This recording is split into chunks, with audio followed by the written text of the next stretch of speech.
Assalamualaikum warahmatullahi wabarakatuh. Waalaikumsalam warahmatullahi wabarakatuh. Bismillahi walhamdulillah. Wassalatu wassalamu ala sayyidina Rasulillah wa ala alihi wa sahbihi wa mawalah. La hawla wa la quwwata illa billah, amma ba'du. Saudara-saudara kaum muslimin yang berbahagia, di dalam kehidupan ini kita senantiasa mengambil iktibar, contoh dan teladan dari orang-orang sebelum kita. Itu sebabnya kepada baginda Nabi kita Muhammad sallallahu alaihi wasallam Allah Subhanahu wa taala menjelaskan cerita para nabi sebelum beliau dalam ayat "Tsumma naqussu 'alaika min amba'ir rusuli ma nusabbitu bihi fu'adak." Demikianlah kami ceritakan kepadamu wahai Muhammad sebagian dari kisah para rasul-rasul sebelum kamu yang dengan itu akan memperkuat hatimu, meneguhkan keyakinanmu dan memantapkan pendirianmu. Inilah manfaatnya belajar dari sejarah. Jadi jangankan kita, baginda Nabi sendiri pun oleh Allah Subhanahu wa taala diceritakan sejarah para nabi sebelum beliau yang dimusuhi oleh umatnya, yang dicaci maki oleh kaumnya, yang terusir dari kampung halamannya, bahkan sampai ada yang terbunuh oleh umatnya.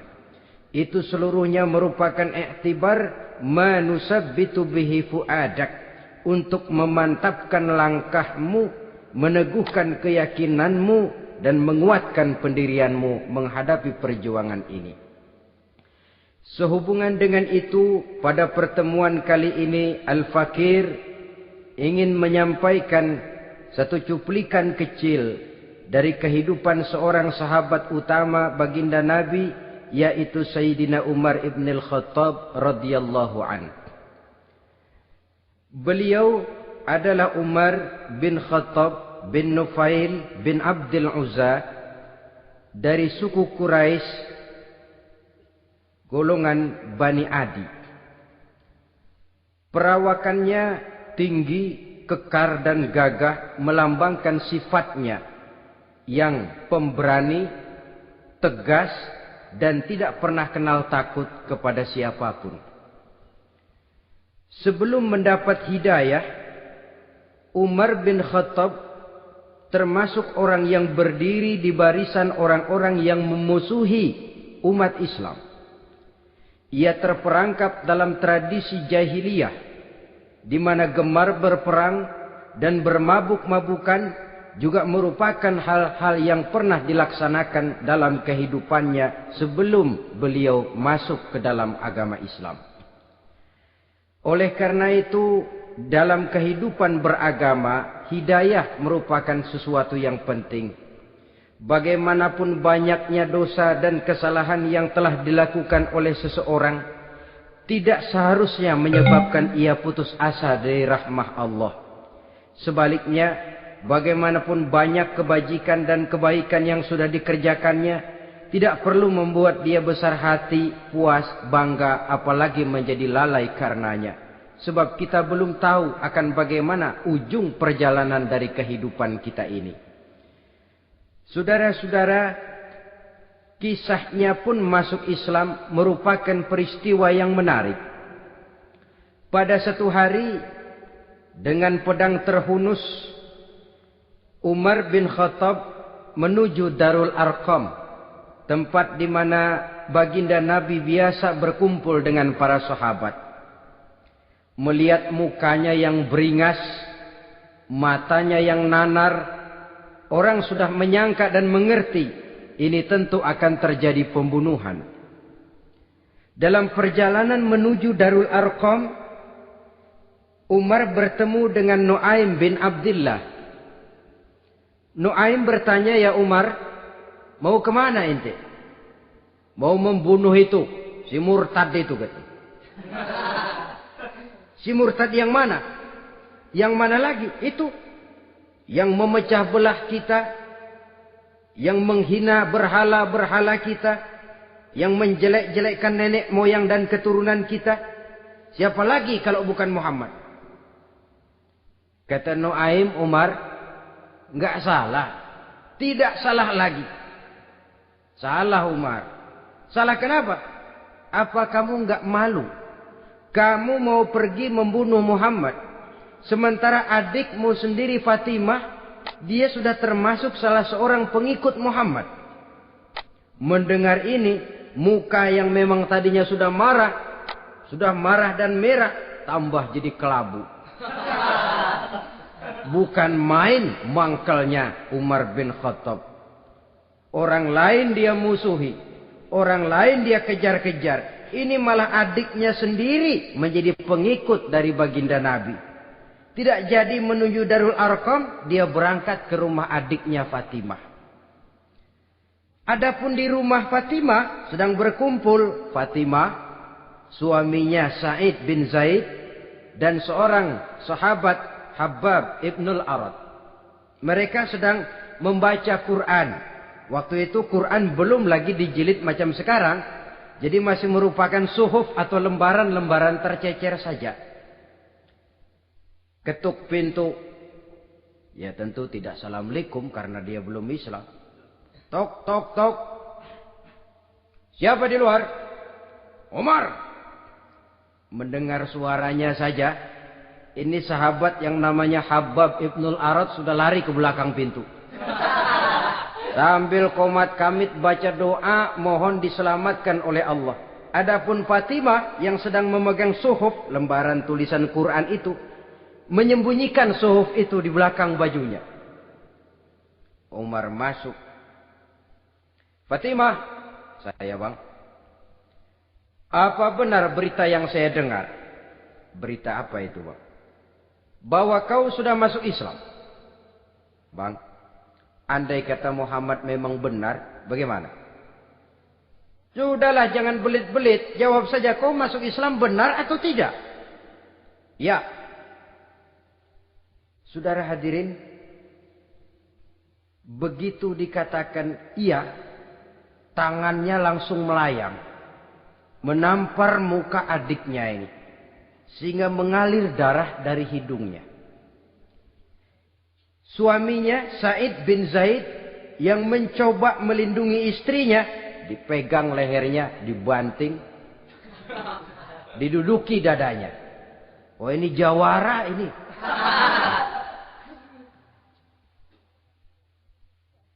Namun pada saat sedemikian, suara kebenaran terpantul dari mulut Fatimah, adik dari Umar bin Khattab ini.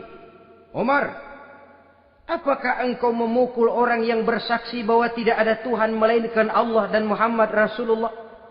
Apakah engkau menganiaya seseorang yang terpanggil untuk mengikuti kebenaran? Manusia macam apa engkau Umar? Saudara, memang dia orang keras, tapi hatinya mudah menerima kebenaran.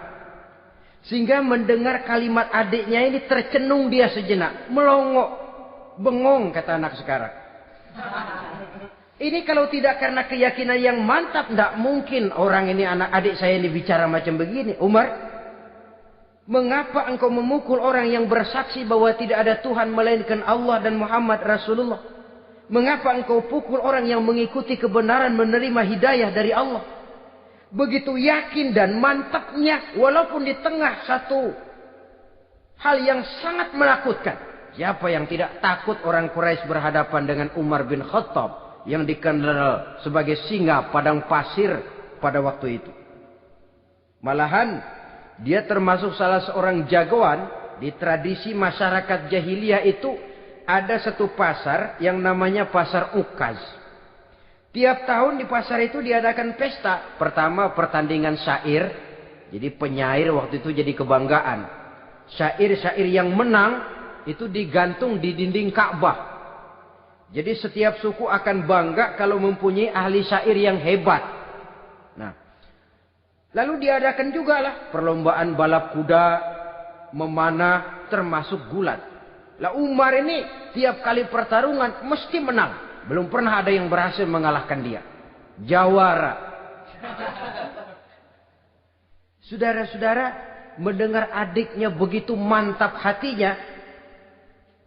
Apalagi ketika adiknya berkata begitu, suhuf, lembaran yang disembunyikan di belakang bajunya tersembul. Apa yang kau sembunyikan di balik bajumu itu? Suhuf. Apa suhuf itu? Lembaran Al-Quran. Coba saya lihat. Enggak boleh. Kenapa? Kamu kotor. Orang kotor tidak boleh megang Quran. Saya mau lihat. Enggak boleh. Kalau kamu mau lihat, mandi dulu. Diturutinya permintaan adiknya itu. Lalu diambilnya suhuf tadi. Dia baca. Kebetulan ayat yang dibacanya, ayat pertama dari surah Toha, yang berlanjut dengan ayat 14 pada surah yang sama. Dia baca. Bismillahirrahmanirrahim. Toha. Ma anzalna ilaikal Qur'ana litashqa illa tazkiratan liman yakhsha. Toha, tidaklah aku turunkan Al-Quran ini untuk bikin sukar manusia, melainkan merupakan pengingat bagi orang-orang yang takut kepada Allah. Lalu pada ayat ke-14, Innani anallahu la ilaha illa ana fa'budni. Sesungguhnya akulah Allah, tidak ada Tuhan melainkan aku, maka hendaknya hanya kepadakulah kamu menyembah. Wa aqimis sholata li dzikri, dirikanlah salat untuk mengingat aku. Innas sa'ata atiyatun akadu ukhfiha litujza kullu nafsin ma tas'a. Sesungguhnya kiamat itu pasti akan datang, yang sengaja waktunya kami tidak beritahukan kepada kamu semua, untuk kami balas segala setiap orang tentang apa saja yang telah mereka lakukan dalam kehidupan di dunia ini. Setelah membaca ayat ini, gemetar tangannya. Ah, ini sih nggak main-main ini. Ini belum pernah saya baca ajaran semacam ini. Tidak patut orang yang mempunyai kitab suci semacam ini dimusuhi. Ini sesuatu yang benar, tergetar jiwanya. Hei, Fatimah, Muhammad di mana Muhammad? Saya tidak akan memberitahu kepada kamu. Di mana? Saya tidak akan memberitahu. Lebih baik kau bunuh saya kalau memang maksudmu mau mencelakakan Muhammad. Sama sekali saya tidak akan mencelakakan dia, Fatimah. Kasih tahu saja, di mana dia? Darul Arqam. Bergegas dia menuju Darul Arqam. Di dalam Nabi memang sedang kumpul dengan para sahabat. Termasuk ada Sayyidina Hamzah yang juga terkenal jawara juga. Ketuk pintu. Ketuk pintu. Siapa di luar? Umar. Di dalam ini geger sebagian sahabat. Umar datang ini pasti bencana. Umar datang, wah, kalau istilah kampung, kerok dan urusan.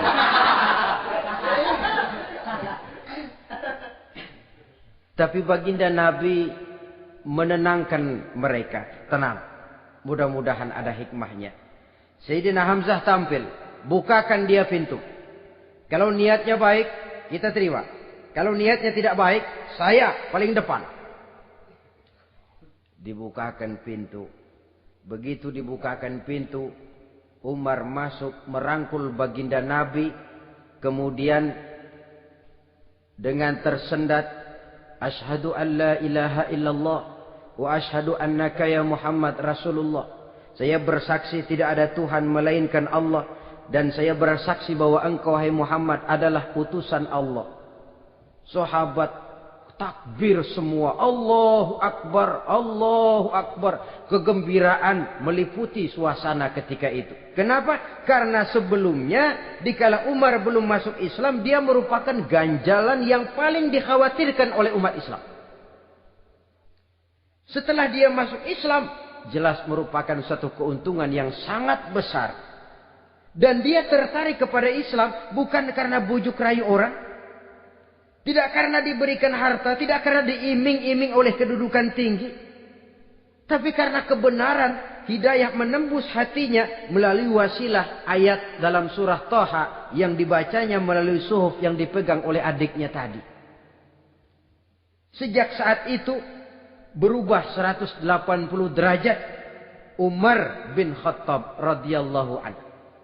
Tetapi tetap dengan sifatnya keras, tegas, dan tidak pernah kenal takut kepada siapapun.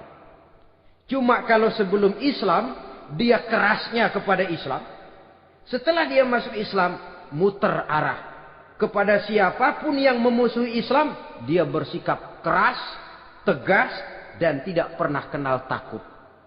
Bahkan setelah beliau masuk Islam, satu hari ketika di Darul Arqam kumpul-kumpul, waktu itu Nabi belum berdakwah secara terbuka karena pengikut masih sedikit.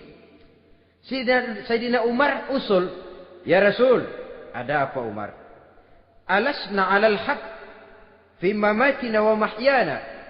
Ya Rasul, bukankah kita ini berdiri di atas sesuatu yang benar? Bukankah mati kita, hidup kita untuk melaksanakan sesuatu yang benar? Bala ya Umar, betul Umar. Wallazi nafsi biyadih, innakum la'alal haq in muttum wa in hiyitum. Demi Allah Umar, kata Nabi, sesungguhnya kamu dan kita semua berdiri di atas kebenaran, hidup ataupun mati. Setelah mendapat jawaban begini, Umar masuk kepada tujuan pembicaraannya. Izan ya Rasul, fafimal ikhtifaf. Kalau memang begitu ya Rasul, kalau memang kita yakin kita berdiri di atas kebenaran, kita hidup karena kebenaran, kita mati pun memperjuangkan kebenaran, fafimal ikhtifaf. Kenapa mesti ngumpet-ngumpet? Kenapa harus sembunyi-sembunyi? Wallazi ba'asaka bil haq, demi Allah ya Rasul, la takhrujanna wa la nakhrujanna ma'ak. Tuhan harus keluar menyampaikan Islam ini secara terbuka, dan kami akan mendampingi Tuhan dengan segenap jiwa dan raga. Sekali masuk Islam gak tanggung-tanggung. Yang kayak begini ini yang kita perlukan sekarang ini.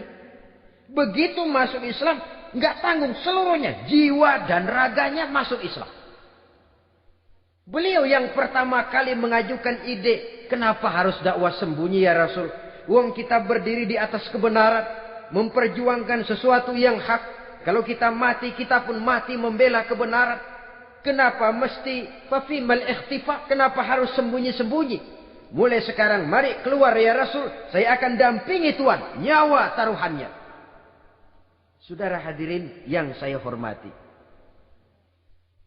selalu dia tempat-tempat yang pernah dia melaksanakan maksiat sebelum dia Islam, selalu dia kunjungi sampai dia berkata, tidak ada tempat yang pernah saya melakukan kesalahan sebelum saya Islam yang harus saya tutupi dengan kebajikan setelah saya Islam sekarang ini. Bahkan ada satu riwayat menjelaskan beliau itu yang tinggi badannya, kekar perawakannya, gemetar orang ngadepin dia. Tapi beliau sendiri sangat mudah gemetar kalau sudah mendengar ayat-ayat Allah. Sehingga ada satu riwayat menjelaskan Sayyidina Umar itu setelah masuk Islam, kalau sholat kadang-kadang bila menoleh ke kanan, beliau senyum. Bila menoleh ke kiri, beliau menangis, berurai air mata. Ada orang bertanya, ya Umar, kenapa menengok ke kanan kau senyum, ke kiri kau menangis? Itulah kalau saya ingat jahilnya saya sebelum Islam.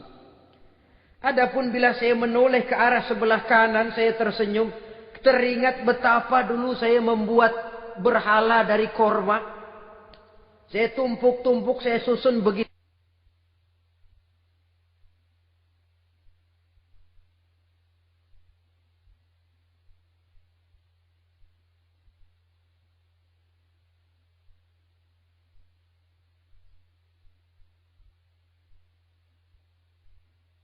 Itu rupa.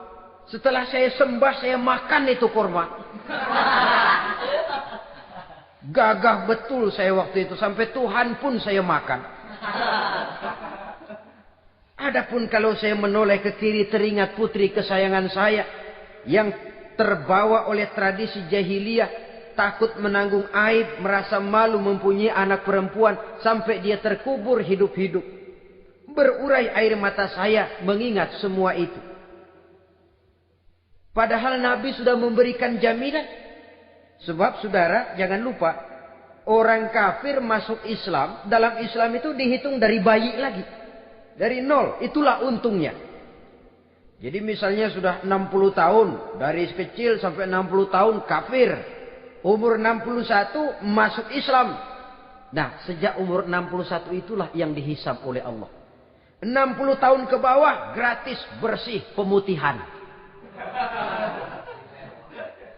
Istimewa betul. Tapi jangan lalu diniatin, gua kafir aja. Nanti sudah tua-tua mau giliran mati baru Islam. Nah, itu diniatin lain. Ini yang karena faktor hidayah, saudara-saudara.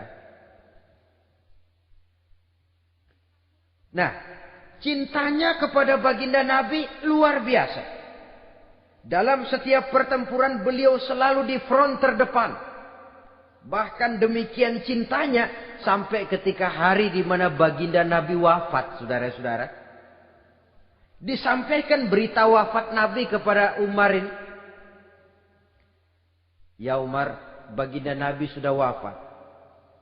Kamu ngomong apa? Baginda Nabi sudah wafat.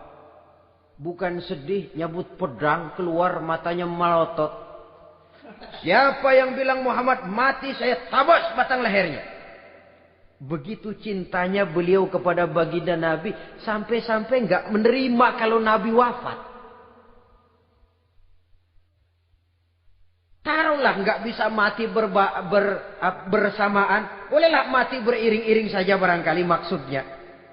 Saudara-saudara, cabut pedang, kelayaban kemana-mana. Ayo, siapa ngomong Muhammad mati, saya tabas batang lehernya.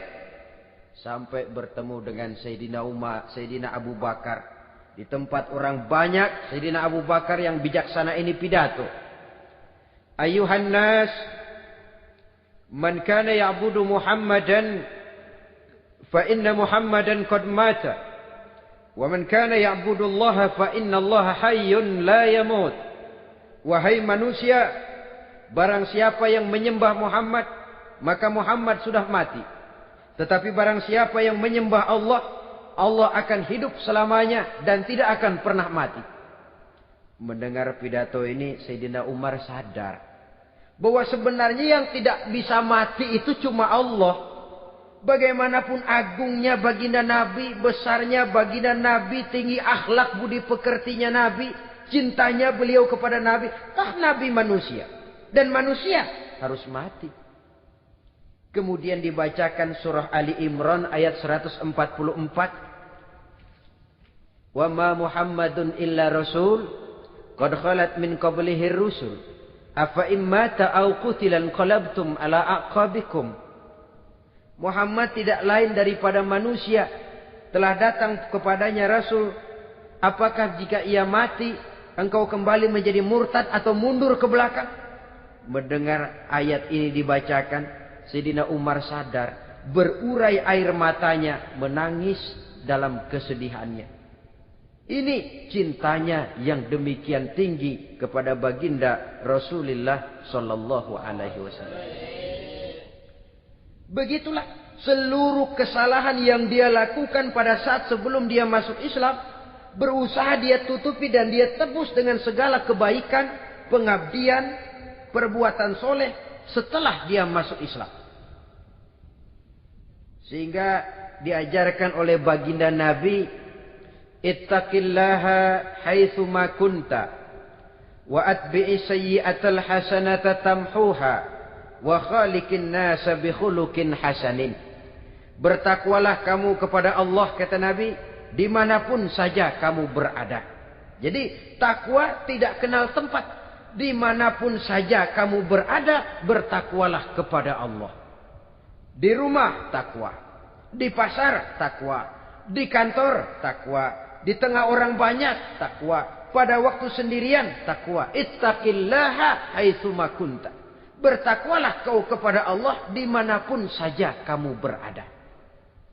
Jangan takwa pakai tempat. Di masjid takwa, di kantor nyolong. Itu tidak haitsu makunta. Yang diajarkan oleh Nabi, dimanapun kamu berada, bertakwalah kepada Allah. Wa atbi'i sayyi'atal hasanah tamhuha. Dan iringi perbuatanmu yang salah dengan kebaikan. Jadi kalau satu saat terselip kita berbuat salah, cepat iringi dengan kebaikan. Tamhuha, dengan harapan kebaikan yang kita kerjakan akan menutupi dosa yang terselip kita lakukan. Ngomongin orang, astagfirullahaladzim. Banyak istighfar. Istighfarnya mudah-mudahan bisa nutupin dosa karena ngomongin orang. Tapi jangan lalu tambah sulap. Ngomongin orang istighfar. Terus ngomongin lagi istighfar lagi. Itu tentu tidak bisa dengan cara begitu. Barangkali terselip pernah mengambil harta orang tanpa alasan yang hak. Imbangi dengan rajin sedekah misalnya. Barangkali pernah menyakiti hati orang. Imbangi dengan perbuatan yang bisa menyenangkan hati orang lain. Itu namanya mengiringi perbuatan yang bersifat salah dengan kebajikan. Ini yang dilakukan oleh Sayyidina Umar. Setiap pelosok hampir dia datangi. Tempat-tempat di mana dia pernah melakukan kesalahan sebelum Islam. Di sana dia tegakkan kebajikan dan kebaikan. Kegagahannya, keperkasaannya, keberaniannya sepenuhnya bulat-bulat sudah diwakafkan untuk kepentingan Islam. Saudara hadirin yang saya hormati, diperlukan orang-orang yang punya keberanian macam Sayyidina Umar. Berani karena panggilan hidayah, bukan berani babi. Babi berani juga babi, cuman nyeruduk. Artinya berani yang tanpa pertimbangan. Berani yang tanpa pertimbangan pada akhirnya akan menyulitkan kita sendiri. Beliau gagah, beliau berani, beliau punya kekuatan, beliau punya wewenang. Dan itu dimanfaatkannya untuk menjadi backing baginda Nabi kita Muhammad sallallahu alaihi wasallam. La takhrujanna wa la nakhrujanna ma'ak ya Rasul. Ya Rasul, keluar, sampaikan dakwah secara terbuka. Saya akan mendampingi Tuhan. Jika ada yang ganggu Tuhan, saya paling depan. Backing yang mendampingi Rasul untuk menyampaikan risalah Islamiyah ini. Saudara hadirin yang saya hormati, wa khaliqin nasa bi khuluqin hasanin, kata Nabi. Dan pergaulilah manusia dengan akhlak yang baik. Karena dengan ini kau bisa mengambil hati orang. Dalam hadis lain katakan, innakum la tas'una an-nasa bi amwalikum walakin yas'uhum minkum bastul wajhi wa husnul khuluq. Kamu tidak akan bisa menyenangkan orang banyak dengan hartamu, tapi kamu bisa ambil hati mereka dengan budi pekerti yang luhur dan muka yang manis. Dengan harta belum tentu kita bisa menyenangkan semua orang. Tapi budi pekerti yang luhur, muka yang manis, itu yang akan bisa membuat kau menyenangkan orang banyak.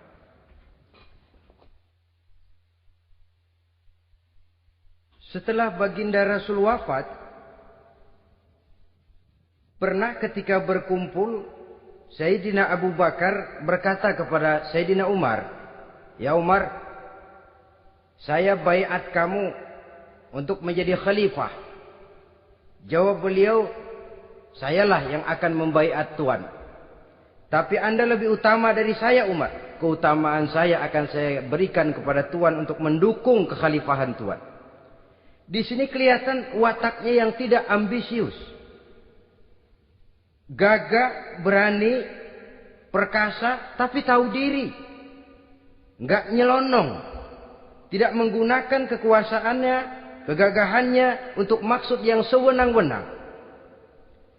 Oleh karena itu setelah Sayyidina Abu Bakar wafat, beliau dilantik menjadi khalifah, keluarlah pidatonya yang terkenal. Ayuhan nas, inni qad wullitu alaikum walastu bi khairikum. Hai manusia, aku telah dipilih menjadi pemimpin kamu. Padahal aku bukanlah orang yang terbaik di antara kamu. Kalau tidaklah karena aku melihat keutamaan, keteguhan yang dapat melindungi kalian, berat rasanya aku memikul amanah ini. Sebab apa? Alangkah beratnya menunggu datangnya perhitungan di akhirat nanti terhadap Umar. Ini yang jadi motifnya memegang jabatan khalifah. Sungguh berat bagi Umar menunggu datangnya saat perhitungan. Sehingga seolah-olah kalau bisalah jadi Umar bin Khattab saja. Jangan jadi khalifah kalau bisa. Tapi moya umat sudah kadang memilih. Sehingga benar kalau dalam satu hadis Nabi pernah mengajarkan jangan memberikan satu jabatan kepada orang yang memintanya. Sebab orang kalau sudah minta jabatan, apalagi pakai jilat-jilat, pakai upeti-upeti, tentu ada tendensinya. Ada batu di balik udang. Kalau udang di balik batu kan mungkin nggak kelihatan. Tapi kalau batu di balik udang kelihatan betul itu. Ada maunya, ambisinya. Jangan memberikan satu jabatan kepada orang yang memintanya. Seakan di batinnya Sayyidina Umar menyesali. Kenapa Umar nggak jadi Umar saja, kok mau jadi khalifah gitu. Alangkah berat perhitungan buat saya di akhirat nanti. Nah, setelah jadi khalifah, sebagai satu i'tibar, saya akan mencoba mengemukakan beberapa sifatnya yang menonjol untuk pelajaran buat kita semua. Pertama, sikapnya terhadap keluarganya setelah beliau menjadi khalifah. Kedudukan sebagai keluarga Umar bin Khattab bukan merupakan kedudukan istimewa. Itu ditanamkan betul kepada keluarganya. Jangan karena bapakmu khalifah, lalu mentang-mentang anak khalifah kau merasa dapat fasilitas, merasa bisa berbuat semau-maumu, kau harus punya tanggung jawab dan beban moral, memberikan contoh yang lebih baik kepada rakyat. Ini yang ditekankan kepada keluarganya. Kalau beliau mau mengeluarkan undang-undang, undang-undang itu lebih dahulu dibicarakan di tengah keluarganya, kumpul anak-anaknya. Ini akan ada undang-undang begini. Siapa di antara kalian mau mentaati, persilakan. Yang tidak pun persilakan. Tapi saya ingatkan, kalau ada dari keluarga Umar yang melanggar peraturan yang saya keluarkan ini, saya akan menghukumnya 2 kali lipat karena dia keluarga saya. Menghukumnya 2 kali lipat karena dia keluarga saya. Jadi bukan mentang-mentang anak babe, lalu kebal hukum. Tidak. Siapa yang di antara kalian melanggar peraturan ini, akan aku kenakan hukuman 2 kali lipat karena dia keluargaku. Nah, saudara hadirin yang saya hormati, lalu berwibawa. Dijaga betul keluarganya. Suatu hari beliau datang ke rumah putranya Abdullah bin Umar. Ketika masuk dilihatnya Abdullah bin Umar sedang makan daging. Makan daging. Merah muka Umar. Mentang-mentang anak khalifah ya.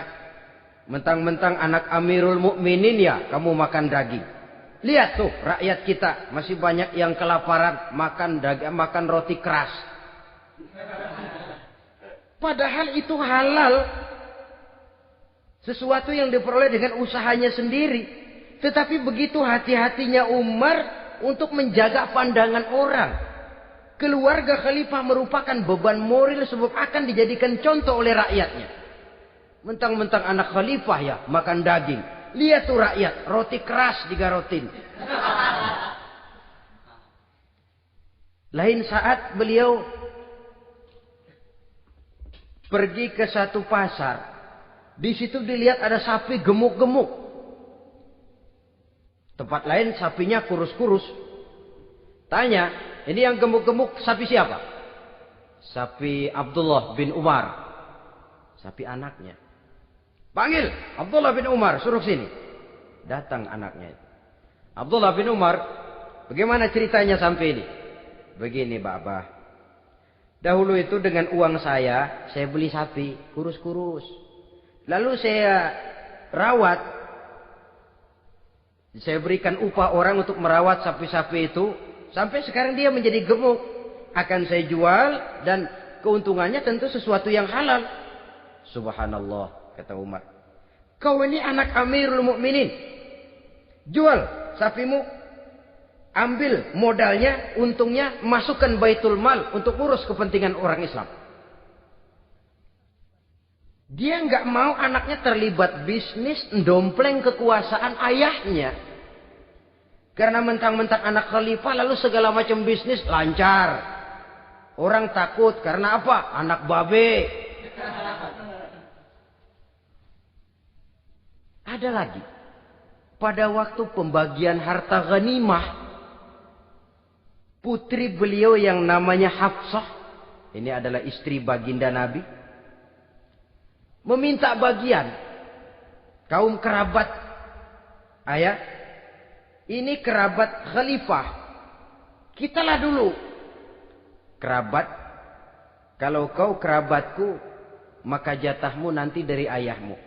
Harta ini masih lebih banyak dibutuhkan oleh orang-orang Islam. Nanti belakangan, kalau ada sisanya.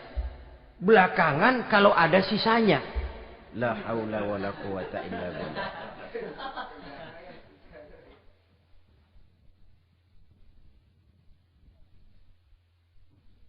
Saudara hadirin, itu terhadap keluarganya. Kemudian apa sifat-sifat yang menonjol dari kepemimpinannya? Pertama, kesederhanaannya. Beliaulah satu-satunya khalifah, Amirul Mukminin, setingkat presiden kalau sekarang, yang punya jubah cuma 2 dan 1 pun punya anaknya. Tambelan lagi. Pernah sholat Jumat terlambat. Beliau naik mimbar untuk khutbah, sebelumnya minta maaf dulu. Saudara-saudara, maaf saya terlambat nungguin baju kering. Seorang khalifah nungguin baju kering. Sederhana dalam kehidupannya. Mari kita ambil satu cerita lagi.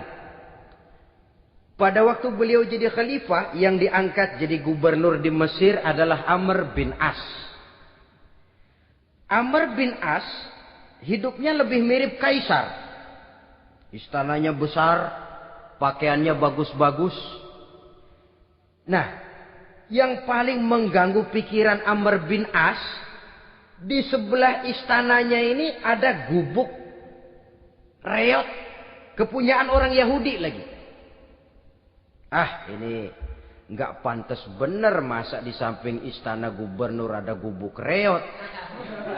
Orang Yahudi lagi yang punya.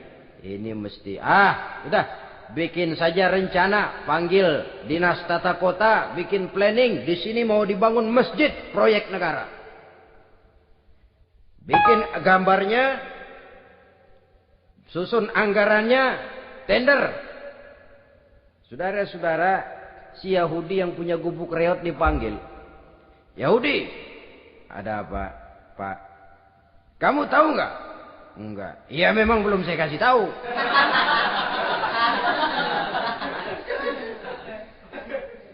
Ada apa, Pak? Itu kamu punya gubuk. Tahu? Kena proyek. Proyek apa, Pak? Kami mau bangun masjid besar di situ. Dan tidak sesuai ada gubuk reot di samping tempat gubernur. Jadi maksud Bapak, gubukmu, tanah-tanahnya mau saya bebaskan. Saya beli. Enggak mau, Pak. Saya enggak mau jual. Saya bayar 2 kali lipat. Enggak mau. 3 kali lipat. 6 kali lipat juga enggak mau, Pak. Saya dari muda peres keringat banting tulang cuma segitu-gitunya, Pak, tempat saya tinggal. Gubuk reot sama tanahnya sedikit. Makmur saya, Pak, cuma rumah sama sumur.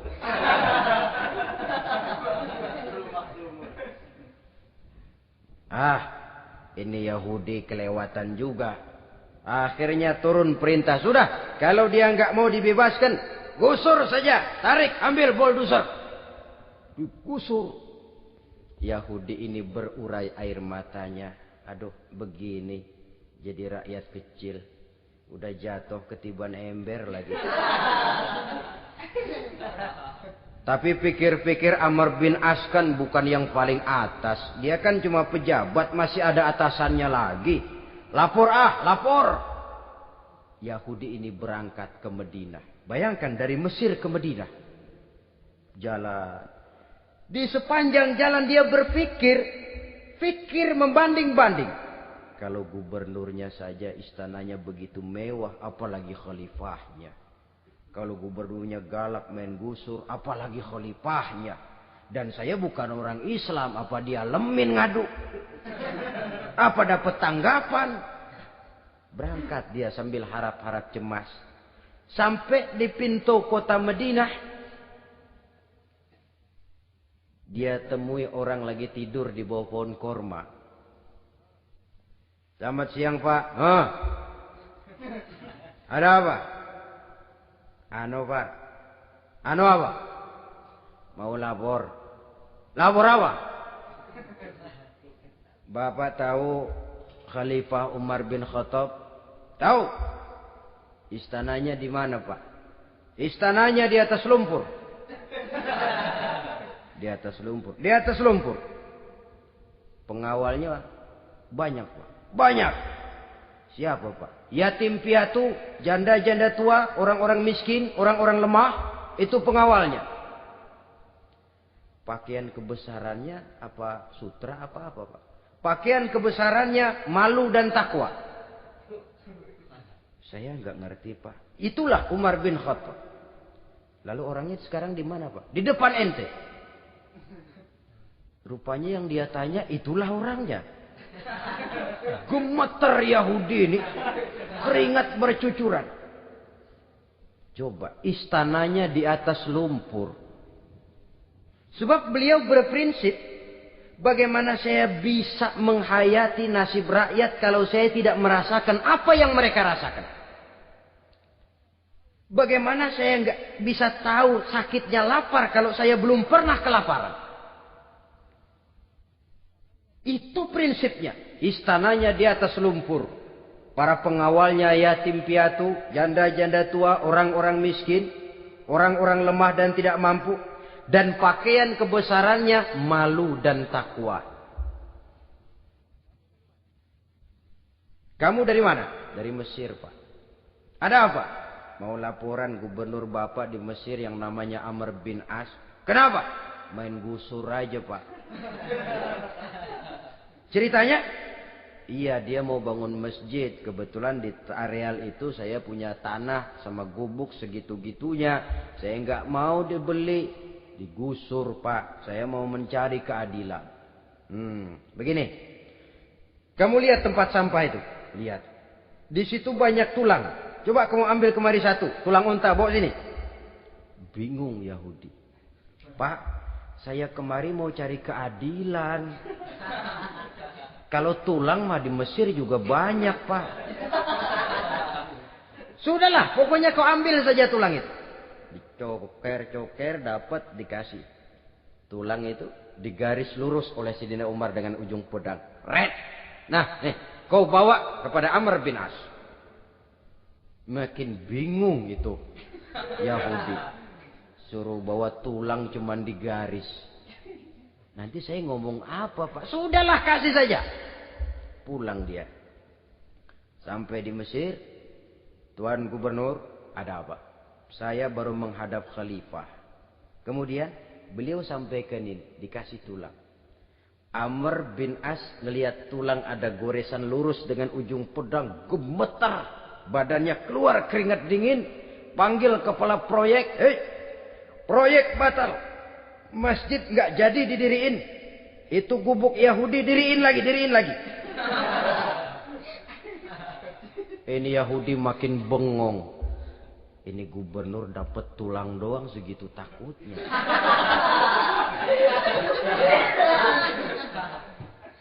Ada apa sebenarnya Tuan Gubernur? Kamu tahu? Ini nasihat pahit buat saya dari Amirul Mukminin Umar bin Khattab.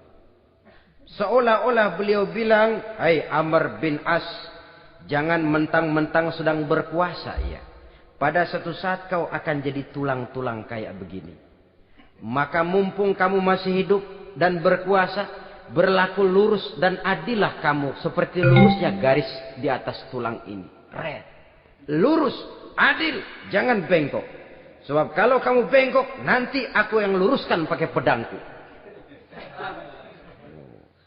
Siapa yang nggak ngeper digituin?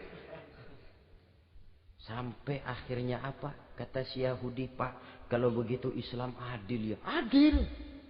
Kalau gitu biarin dah Pak, tanah saya. Mau kamu jual? Bukan saya jual Pak, saya kasih aja dah. Campur gubuk-gubuknya, ambil aja dah.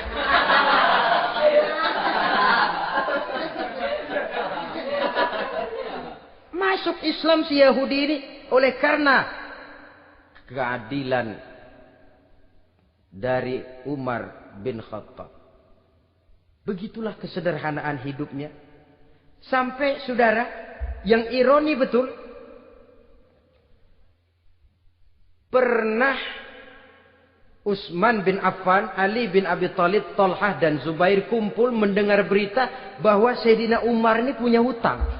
Bayangkan, seorang khalifah untuk melangsungkan hidupnya sampai punya hutang.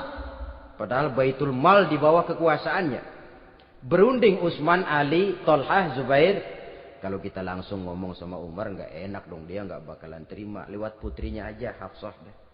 Baik. Hafsah ngomong sama Umar, Abah, kenapa? Bagaimana kalau honor Abah ditambah, ditingkatkan supaya hutang bisa ketutup?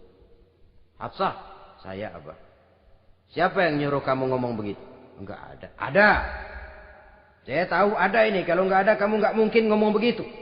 Tapi orangnya kalau saya tuntut mereka mungkin enggak mau. Sekarang saya mau tanya Hafsah. Kau kan istri Rasul. Betul. Nah, saya mau tanya. Suamimu makanannya apa? Daging? Bukan. Roti. Tempat tidurnya kasur empuk? Bukan.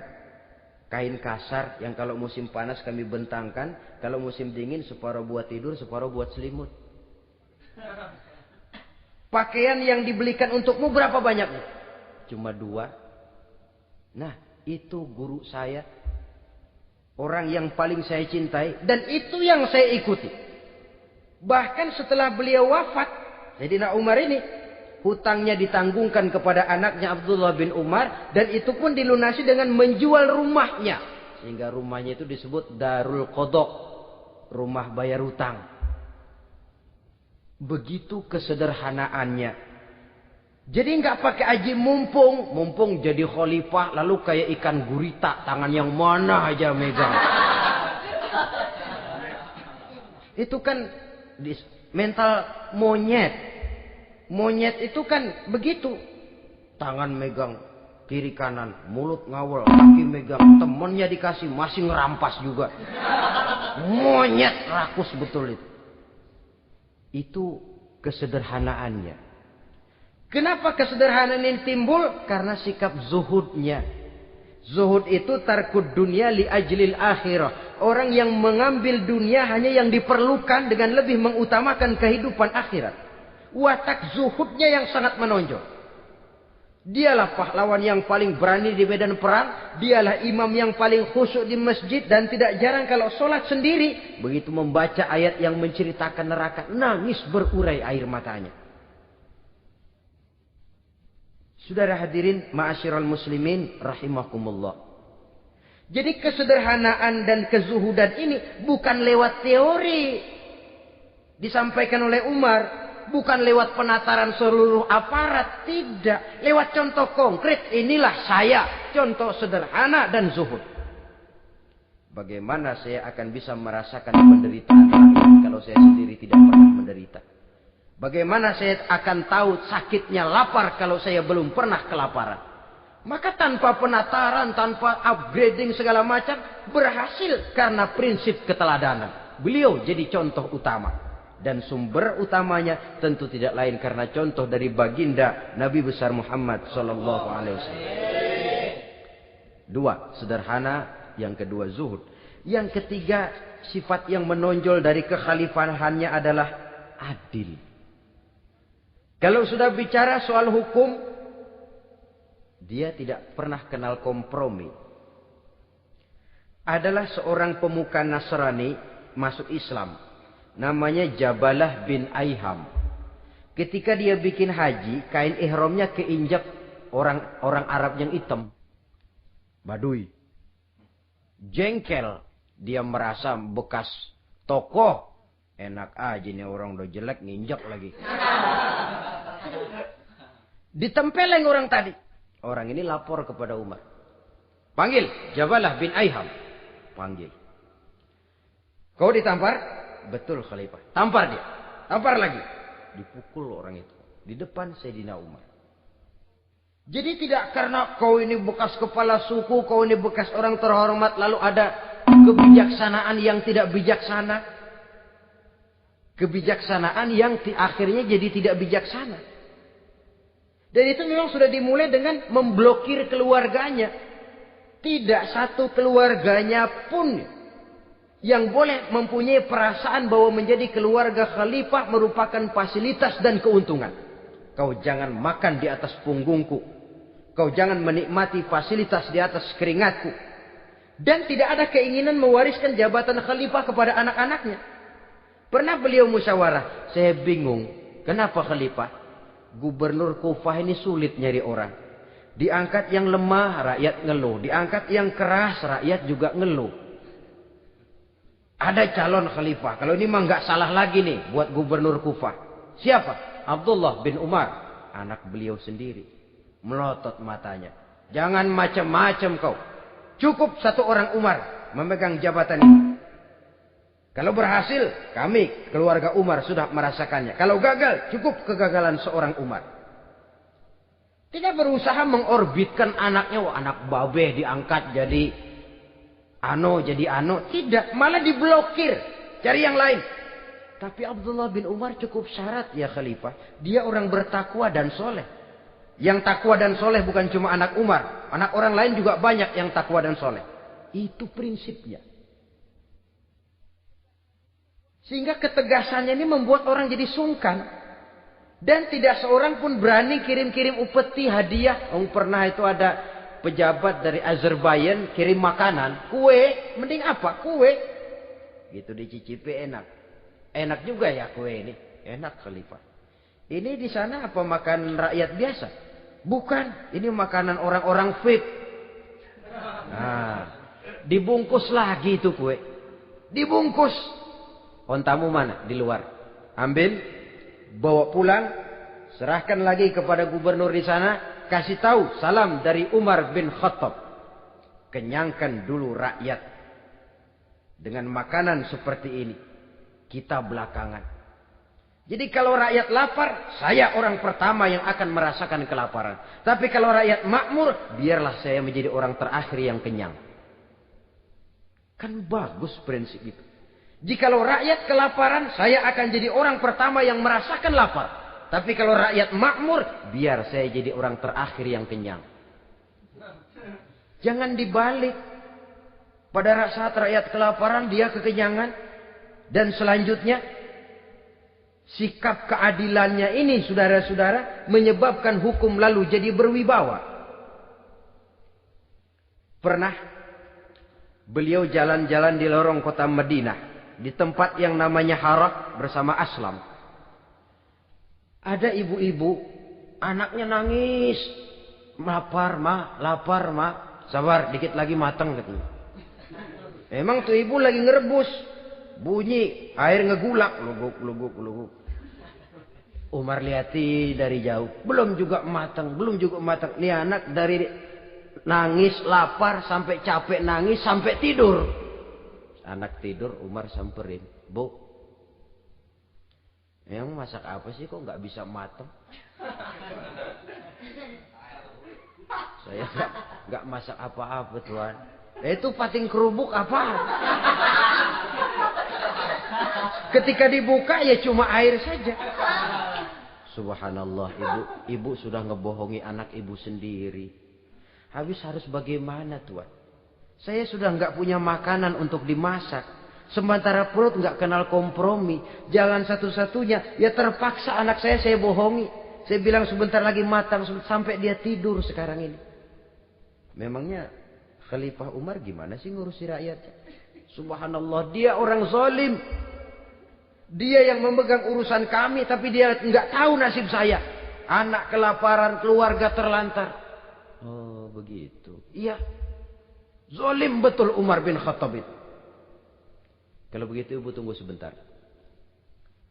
Dia pulang bersama Aslam menuju Baitul Mal. Dia ambil tepung 1 karung, dipikul sendiri. Dipikul sendiri, kata Aslam, ya Khalifah biar saya yang bawa. Jangan. Kenapa Khalifah? Apa kau kira kau sanggup mikul dosa saya di akhirat nanti? Biar saya yang mikul sendiri. Dia bawa ke tempat tuh ibu-ibu. Dia masakin sendiri. Nah bu, sudah matang, persilakan masak. Makan. Alhamdulillah Tuan. Mudah-mudahan Allah memberkahi Tuan. Tuan lebih baik dari Umar bin Khattab yang zalim itu. Memang sebenarnya Tuan siapa, kata tuh ibu? Saya. Iya. Saya ya Umar bin Khattab yang ibu bilang zalim itu. Gemetar si ibu.